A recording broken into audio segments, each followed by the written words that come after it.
Listen and practice. Have you ever found yourself struggling to make your sentences flow smoothly?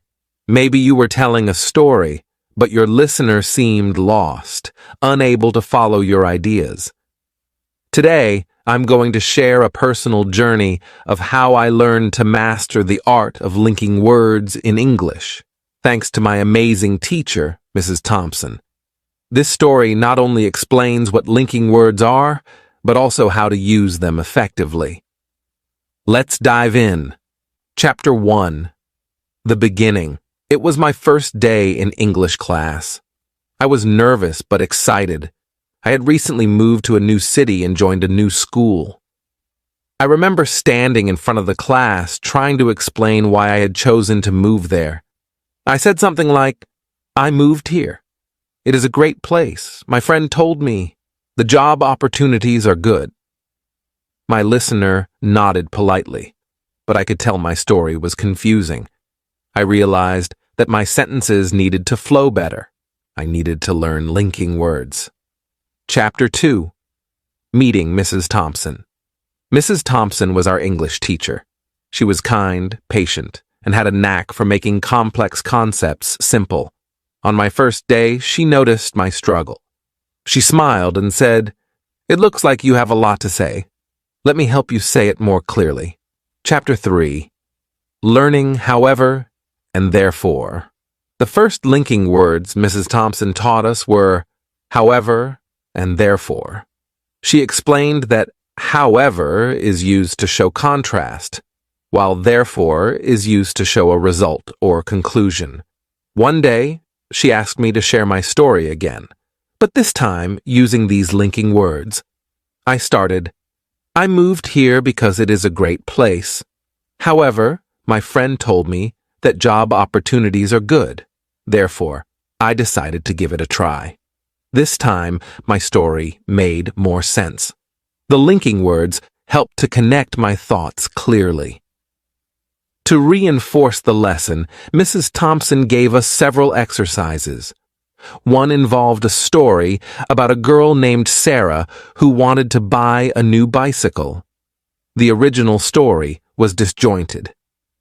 Sarah wanted a new bike. She didn't have enough money. She saved her allowance. She bought the bike.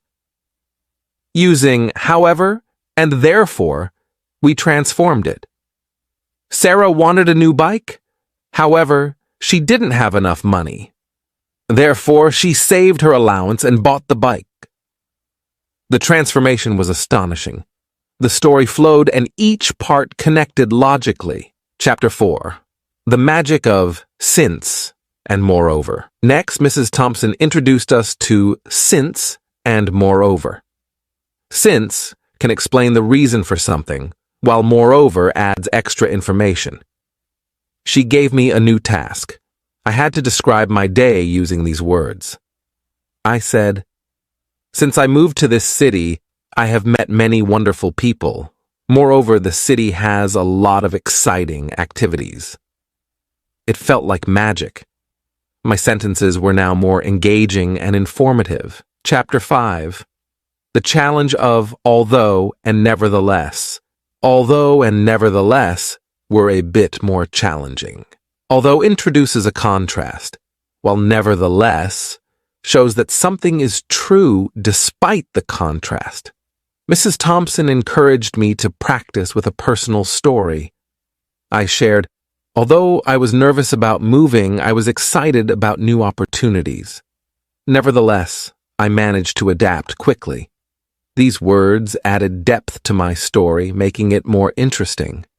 In class, we worked on a story about two friends, Jane and Tom, who had different opinions about a school project. The original dialogue was flat. Jane thought the project was too difficult. Tom disagreed. They argued. By using although and nevertheless, we enhanced it. Although Jane thought the project was too difficult, Tom disagreed. Nevertheless, they found a way to collaborate and succeeded. The story became richer and more engaging. Chapter 6.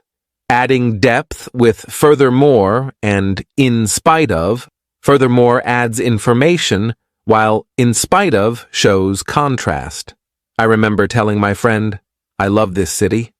Furthermore, the people are friendly. In spite of the initial challenges, I feel at home now." These words made my conversation smoother and more engaging. Mrs. Thompson asked us to write an essay about our favorite holiday. She encouraged us to use "furthermore" and "in spite of." I wrote about Christmas. I love Christmas. Furthermore, it's a time when my family comes together. In spite of the cold weather, we always have a great time. Using these words helped my essay stand out. Chapter 7. The power of consequently and on the other hand. Consequently and on the other hand are powerful tools.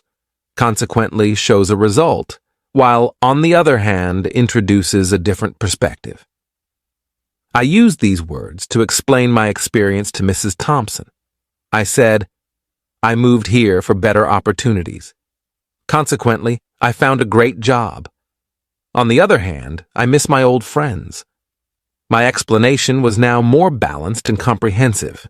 In a group activity, we had to create a debate between two characters about the benefits of city life versus country life.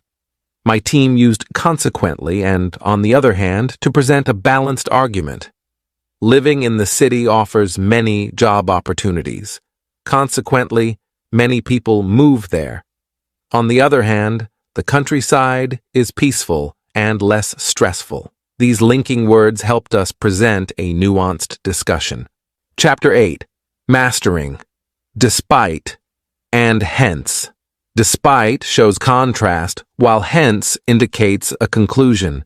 In class, I shared, "Despite the challenges, I have adapted well. Hence, I feel confident in my decision." These linking words helped me convey my thoughts clearly and effectively. Mrs. Thompson gave us a challenging assignment. We had to write a persuasive essay on the importance of learning a second language. I wrote, "Despite the difficulties of learning a new language, the benefits are immense. Hence, everyone should consider it." Using these words made my argument more compelling. Chapter 9. The art of whereas and therefore. Whereas and therefore were the final linking words Mrs. Thompson taught us.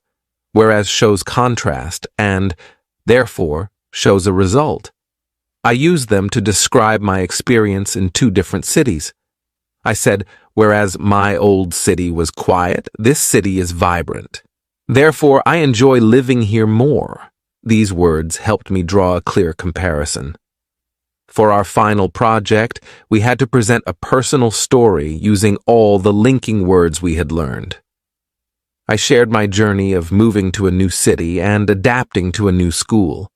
I started with, "Since I moved here, I have faced many challenges. However, I have also found many opportunities. Therefore, I feel that this was the right decision. Although I miss my old friends, I have made new ones. Moreover, I have grown as a person.